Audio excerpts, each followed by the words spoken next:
Hey everyone, this is Anna from Dr. Midnight, and before I start this video, I would like to make some points here. Um, Number one, in episode 1, I came off like a robot, and I'm not like that. Um, so I'm sorry about that. I tried to break my knowledge about this syndrome uh, in a serious manner, and I tried to be straight all the time, and it didn't work, right? And number two, I was so focused on looking serious all the way through the video that I forgot about being grateful for the incredible help my cousin has been giving me for making these videos. Um, so I would like to give a quick shout out here to my cousin, Celene Duarte. She is doing a great job uh, doing the thumbnails for the channel and editing the videos and doing my makeup. She did my makeup in the last videos, so she's doing a fantastic job, and she is helping me doing this when no one would help me. So I am insanely grateful for that. And a quick shout out for my mom too. She did my makeup for this video. So a shout out for these two amazing women. And number 3, I've got feedback from the last videos, and some people said that the background music was a little bit too loud. And as a Harada patient myself, I should be aware that other people like me may have hearing loss and vertigo and tinnitus and etc. From Harada, and I'm sorry about that. I'm very sorry. And this has an explanation actually. I have become a visually impaired person, and VKH for me has not given me any auditory damage. So naturally my brain improved my hearing to compensate my vision loss. So I'm very sorry about that. So let's get right into the theme of this video.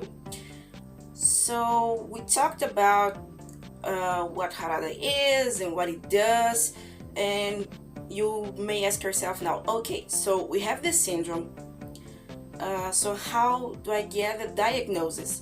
How do I know I have Harada? Is there a blood test, an imagery test, something I can do to tell me if I have Harada or not? Well, basically, there is no specific test for Harada. What your doctors may do is to prescribe you a lot of blood tests to eliminate other possible causes of inflammation in the eye. And uveitis, of course, may be caused by some infections, obviously, but in Harada we kinda have to do some tests before we claim it's a rare syndrome that kills melanocytes. And your doctor may prescribe you prednisone to save your vision as much as possible. And meanwhile, they will keep investigating if you have Harada or not. And now let's talk about prognosis. What will happen to me once I have discovered that I have this syndrome? Well, it depends on how long it takes to diagnose the patient, and it depends on how the patient is being treated. And that's when the 40 milligrams of prednisone or above comes in that I mentioned previously in episode 1. And Of course, that depends. There are people that can do pretty well. They have good, they have a pretty decent sight, so they have nothing to worry about. And there are some people like me who get it pretty bad, and I mean really bad. I mean, I became blind. I became blind from this syndrome. So it depends, really. And actually, I've got in my email a few days ago a very, very, very interesting clinical study about the immunopathogenesis of Vogt-Koyanagi-Harada, and that is quite a tongue twister.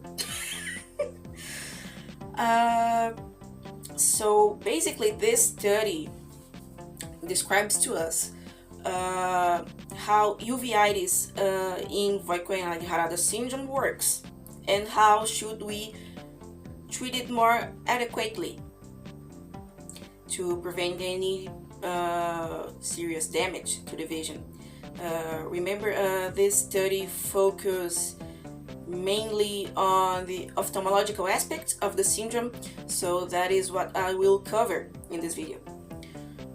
So to summarize the study and to not get too technical on this video, because I want to get this knowledge shared with patients, and of course not every patient has a medical degree, so it's important to get the message across in a simple way. So this study begins by talking a little bit about how B lymphocytes play an important role on various autoimmune diseases, including VKH. And then it talks a little bit about genetics. It talks about the HLA-DRB01*0405. That is the gene that is most predisposed to develop the Vogt-Koyanagi-Harada syndrome. And I will not talk about genetics in this video. It's a complicated topic. It needs to be approached appropriately, and I will talk about a little bit about genetics in the upcoming videos. And this study brings a little bit more of knowledge on uveitis related to VKH. This study shows us that uveitis in VKH is more intense in the fourth phase, the recurrent phase, that I talked previously in episode 1. And uveitis is a little bit weaker in the second phase, that's called acute uveitic. This study shows us that the really serious side effects from VKH happens in the fourth phase, the recurrent phase. The study mentions glaucoma, cataracts, and disc hyperemia, and retinal detachment, and subretinal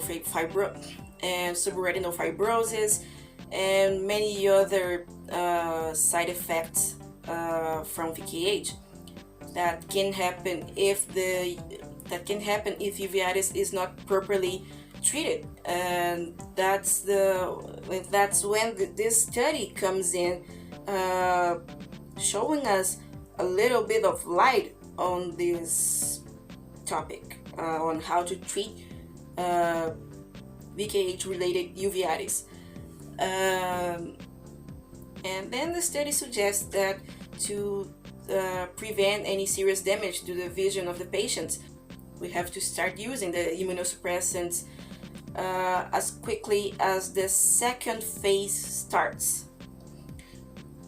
And that's a little bit tricky, because the second phase is when the patients will most likely seek a doctor because they're experiencing sudden vision loss, their sight has become blurry all of a sudden, and their eyes are red, and they don't know what's going on, so they seek a doctor to know what the heck is going on, right?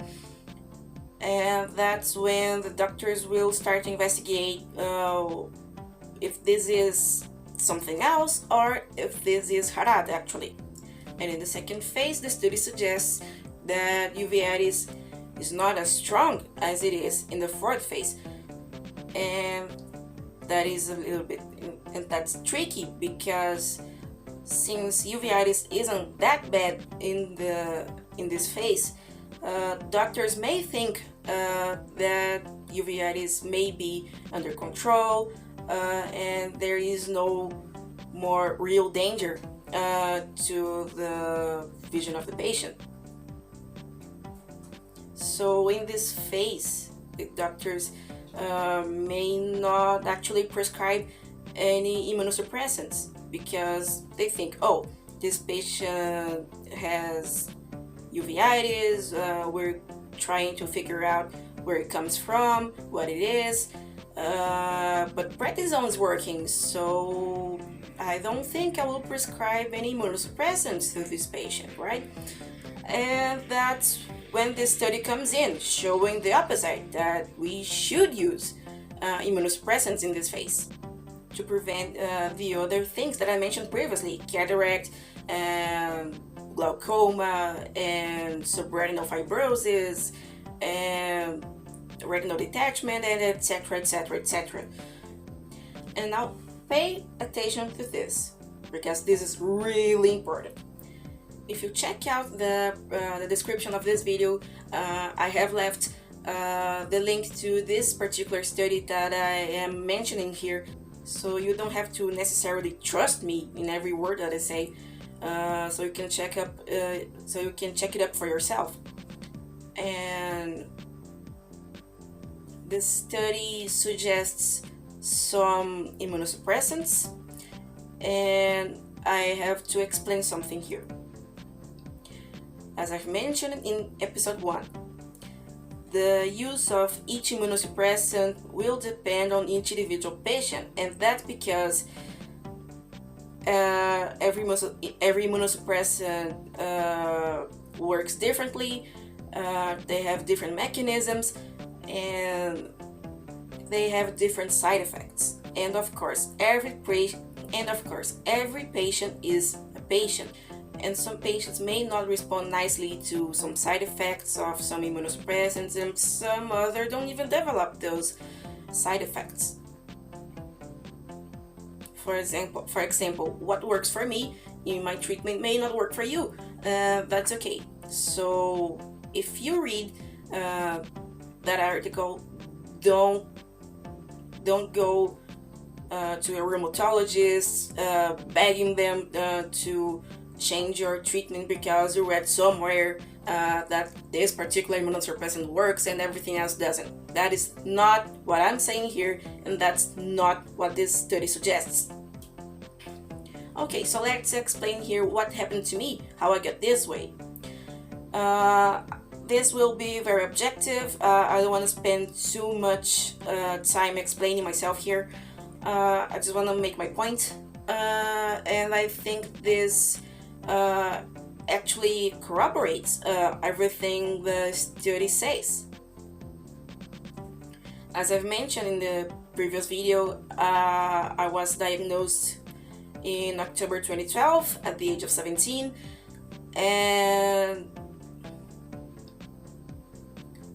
but I spent exactly 1 month running from an optometrist to ophthalmologists to discover what I have, and that took exactly 1 entire month doing one test after another, and that made me quit school for that entire month. So it was a tough time.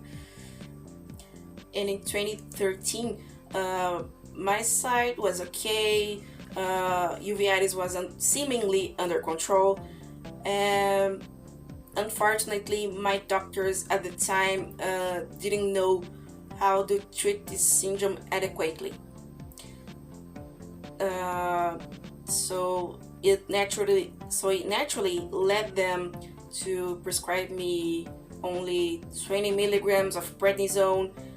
And if you've seen my last video, you know that it doesn't work for controlling inflammation.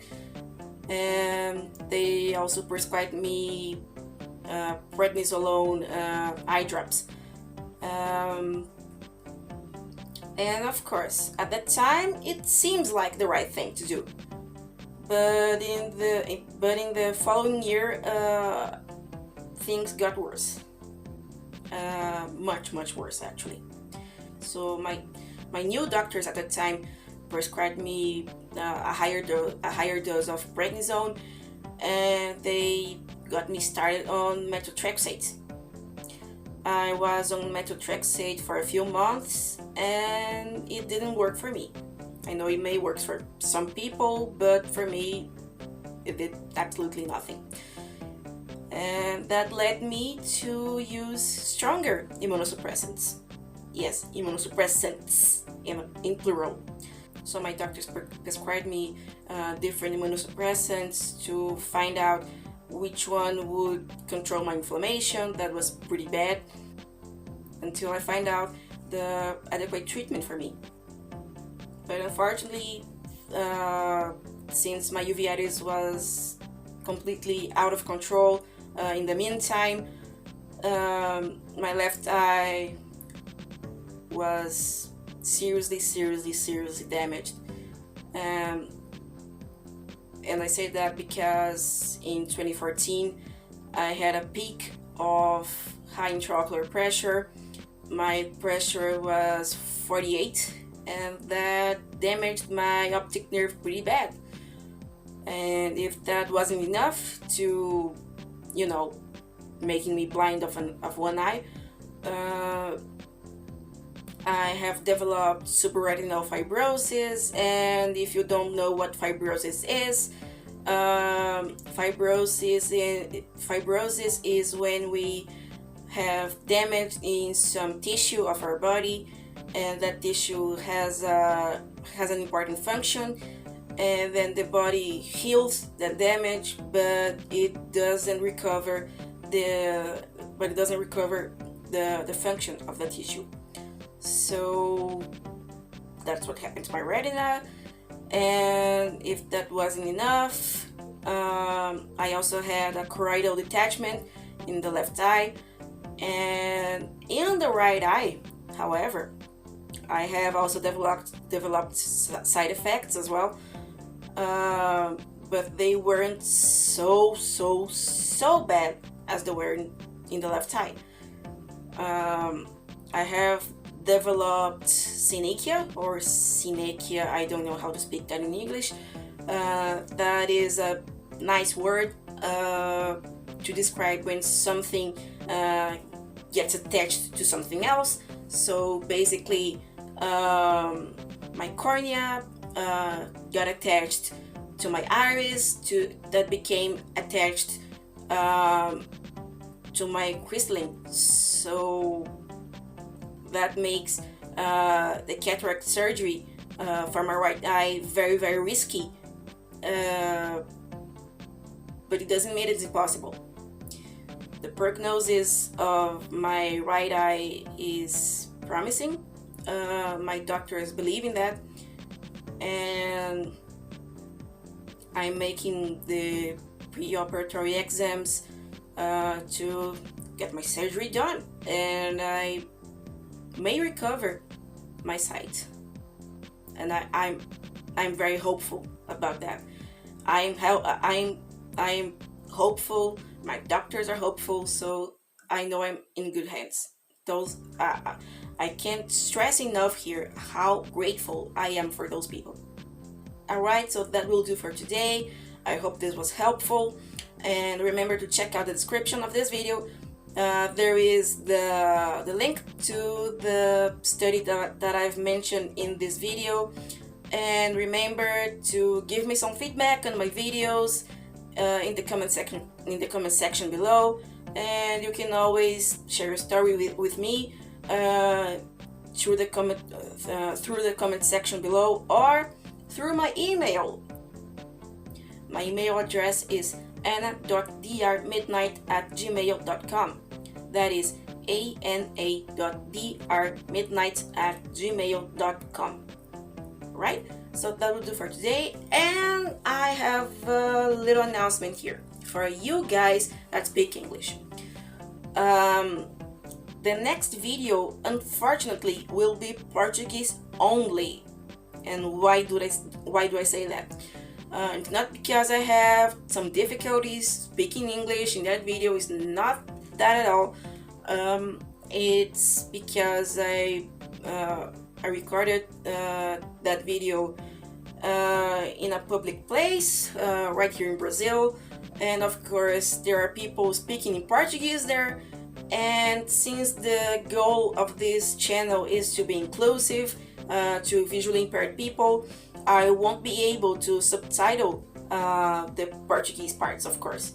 And yeah, I could upload the video with an introduction and a conclusion with me speaking English, but the core of the video would be only in Portuguese, right? So yeah, sorry guys, that video will be only in Portuguese, but I promise the next videos will be Portuguese and English as well. Okay, so that is for today, and I hope you have a great